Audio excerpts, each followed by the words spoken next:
Adobe InDesign, you can add this cool highlight effect to your text. This can be cool for adding highlights and dynamic styling effects. Want to learn how? Then check out this pro tip. First, draw out a text frame. Either click on the text frame in the Tools panel or press T. Click and drag to draw a text frame and type in some text. Change your font and size to something that works. With some text in a frame, come up to the Control panel and hit the Underline text icon.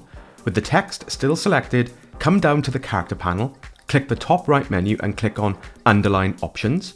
Upon click, a menu will appear. Now this is where the magic happens. Here you can toggle a few things to create the highlight effect. Hit Preview, choose a contrasting color for the type highlight, then push up the weight. As you do this, you will see how the background highlight will cover your text.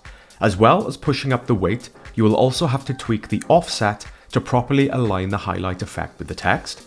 You can either do this symmetrically or add more above or below. Once happy, click OK, and now as you type, you will add to your highlighted text block. Excellent! Now here are two examples. On the left, the highlight is right up against the start and end of the type, and on the right, there is a little space before and after the text.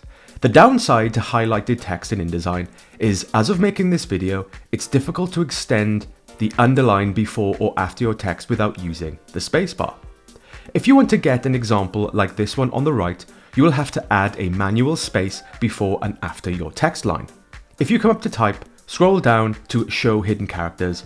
On the left, the type is normal, but on the right, you can see I have added a space before and at the end to create this effect. So here is the exact same text sample, but on the right, I have added a space before and after. One last thing to keep in mind, with your text selected, if you come over and create a paragraph style, with a block of type, you can now select and apply the highlighted effect super easy. So that's how to add highlight text in Adobe InDesign. For more pro InDesign tips and tricks, check out the channel and be sure to like and subscribe for more. Until next time, unleash your creativity and I'll see you in the next one.